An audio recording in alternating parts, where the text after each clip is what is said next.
he got it into his head that the world needed to hear his message no matter what. He had some friends to help him along the way, but he also knew that he would be taking some pretty significant personal risks. But he was so convinced of these truths he needed to share that it was okay. So he took his small town self out into the big world and started saying things like, "Blessed are the meek, blessed are the peacemakers, and the persecuted." He started telling people not to shun the prostitutes and the lepers. He told folks to welcome the least and the little children. He started saying controversial things about the ways of wealth and power in the world in which he lived, about the lack of morality and ethical grounding. He told people to love their neighbors as themselves. He taught and preached about love and kindness and welcoming and caring for all people. And so there he is, this young man, younger than, I'm going to say, most of us. He was about 33, they say, going around preaching about hope and love and liberation. And some people are getting it. They're listening and they're moved and they're hearing these truths and they are following him and they love him. And he decides it's time to take his message to the big city, where maybe his message of compassion needs badly to be heard. But of course, this big city is also the seat of power, and this preacher is making some other folks pretty nervous. Before too long, one of his own betrays him. He's taken into custody by the state. He's mocked and tortured. Eventually, he is killed in a common but uncommonly cruel way, lashed to a cross. Throughout his ordeal, his mother stands by watching, bearing witness, alongside many of his followers. They watch him suffer. They're unable to do anything to stop it. They hear him cry out in anguish. Those who love him beg to have his body released to them so they can care for his physical body in death. They wrap him gently and they lay him in a tomb. The story is gut-wrenching. When you think of a parent's pain, when you think of the pain that he endured, when you think of the frustration and pain of his followers, the story takes us down so low and so deep that it hurts. Down into the darkness of the tomb, down into the grief and the sorrow. And I think it has to, in a way. It has to drag us into that most painful depth, that darkest, coldest winter moment, so that we can rise up. So we can rise again into the light, into hope, into love, into promise and possibility. When I think of the story of Easter, I always start with that first part, that gut-wrenching part. And immediately what comes to my mind are images of what's called the deposition. It's this moment when Jesus has died and his body is being taken down from the cross. There are paintings and sculptures of this moment. And Mary and Joseph of Arimathea, who has donated his tomb for Jesus to be buried in, are gently lowering him down. It's this human moment of grief and care in these two individuals. The mother who raised this man from childhood, the friend who has found for him a place to rest in death. What they must have felt in that moment. Those two who provided the cradle of life and the cradle of death. Around this man who changed the world were ordinary people who did ordinary things. And that, to me, is where the story of Easter begins to have hope. Where into this tragic story creeps the love and the promise. Ordinary expressions of love and hope. We first find the hope of love in Mary and the disciples who stay and bear witness, even though it's hard. We find hope for love in Joseph of Arimathea, who's willing to donate his own tomb and risk himself to do right by this man. The hope rooted in love grows stronger when the story tells us that a great earthquake shook the ground the moment Jesus died and that the tombs all broke open, letting light into the dark places. That hope, grounded in love, grows stronger when we read that he goes down into hell and sets free the souls of the just. It grows even stronger when we read that the women who love him arrive at the tomb to visit his body, and he is no longer there because an angel has set him free. It grows stronger when that angel says that he will be among the people spreading his message of hope and love. And I always remember that. I'm always struck by this. Jesus doesn't come back from the dead to go to the theater one last time, right? He doesn't come back to enjoy a particularly fine glass of wine. He comes back for love of his people, love of God, love of the world, to bring hope, to bring that love. Now that hope for me is not that God will revive us all after death. That's not what I'm saying. The hope that rises and rises through the Easter story is the hope of possibility grounded in love and companionship and communities of strength. It is the hope that despite the truth of death, new life will come. It is the hope that even in the darkest moments of sorrow, we will have people standing by our side because they love us. It is the hope that even when things seem to have gone most awry, even when things seem impossible, there's a strange, unpredictable quality of life that might course correct for love. Now, I think I, for one, need the message of Easter more this year than perhaps any other. Our country is plagued by doubt, by leadership that's fumbling at best, and a great many other things at worst. We have dropped bombs. We know that lives, innocent lives, have been taken. We know that the landscape of our country is being changed quite physically, with the increasing lack of care for our planet, and more metaphorically, as strides toward equality are now being stymied. And all this on our national stage as we continue in our own private lives to deal with illness and death, with struggle and sorrow. Sometimes it is overwhelming. Sometimes it is hard to hope. Sometimes it is hard to believe in possibilities and in a love that can overcome. But that's what this story is all about. Not long ago, the writer and activist Valerie Kaur remarked hopefully that these times that we live in now, are perhaps not the darkness of the tomb, but the darkness of the womb, suggesting that rather than facing an end, we are working toward a beginning. The Easter story, I think, is the quintessential affirmation of that possibility. The perfect reminder that we may think we know where we are, we may think we know where things are heading, but we can be taken by surprise.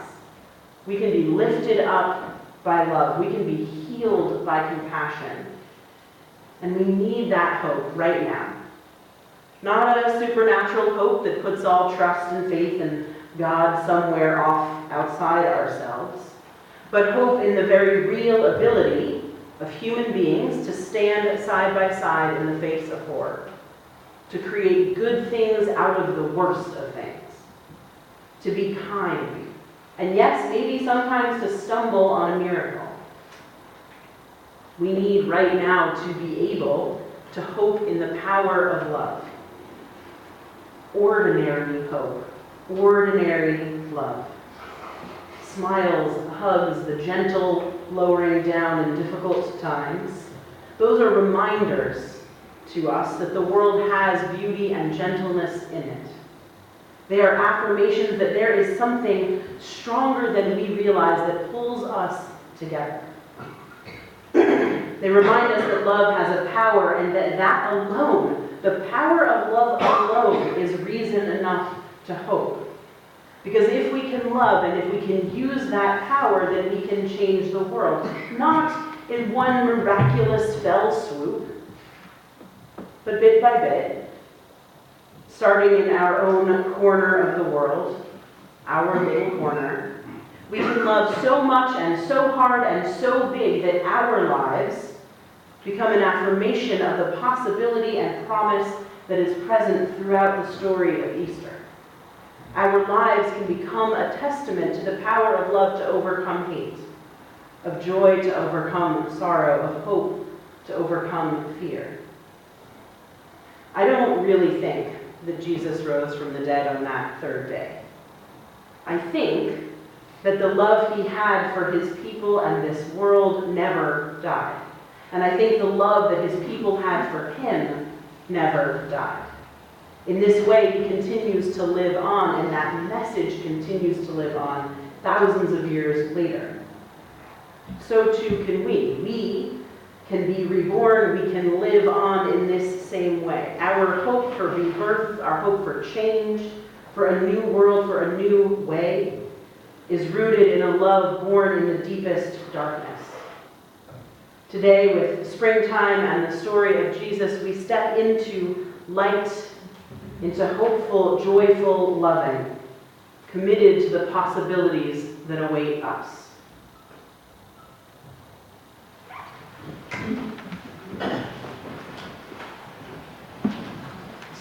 Each weekend we make an offering for the bounty we are blessed to enjoy.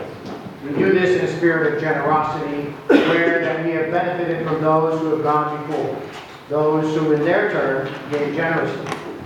The offering goes to support the mission of our congregation to seek, connect, act, and love. Each month we share the plate with a justice-seeking organization or effort. If you are visiting, there is no expectation that you will participate in the offering. Consider yourself our guest. For those of us who regularly participate in building and who also then benefit from this congregation, we ask you to remember that this is your regular and sustained giving that makes this congregation work. Please give generously. This month's share of the plate recipient is the SPCA of Westchester. The offering will now be given and gratefully received.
Our second reading this morning by Victoria Weinstein calls us to view the Easter story in this light, not as some impossible miraculous tale, but as a reminder that we too can, indeed must, work for the resurrection of this world. We can, indeed must, fight off the evils that are waiting right there inside the tomb trying to hold us back. We can, indeed must, be part of creating hope and promise and possibility on earth by loving compassionately and fully and deeply and working to change the world. We can rise up out of the darkness, out of the depths of our despair, to work for the world that Jesus taught about, to become the people we are called to be, to create a world in which all people know hope and love. We are the resurrection and the life. Weinstein writes, we are, not anyone else, not anything else, each and every one of us must be part of the rebirth, the renewal, the resurrection of the world that can be. And we can sometimes forget that that's us, that we are the resurrection and the life, that we are the light. Jesus admonished us not to hide our lights under a bushel, but to let them shine. And sometimes we forget, sometimes it's hard, especially in the darkest of times. But then, of course, that's when the light is needed the most, in those darkest of times. So we have to uncover our light, become beacons to a morally and ethically grounded way of being. We have to find ways to sing the songs of righteousness and freedom, even if people aren't quite ready to hear them. We have to find ways to point to the beauty when what is around us seems ugly and foreboding. We have to lift up the promise, the possibility, the love, and the hope. In this way, we can be that song that sings below the din of the everyday. We can be that seed tucked safe under winter's snow, waiting to sprout. We can be that empty tomb that speaks to a million futures as yet unwritten. May this Easter remind us, in the face of all the hard truths of life, to lift up what is beautiful and wondrous, to sing and dance and glory in the promise of this earth and its creatures, to love fully, deeply, and completely, so that we might bring about a new life. So may it be. Please rise in body or spirit for our final hymn. It's number 344 in your gray books.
Please remain standing and join me in extinguishing the chalice. The words are printed in your order of service. We extinguish this flame, but not the light of truth, the warmth of community, or the fire of commitment. These we carry in our hearts until we are together again. I offer you this benediction by May Sarton. Help us to be the always hopeful gardeners of the Spirit, who know that without darkness nothing comes to birth, as without light nothing flowers. Go in peace.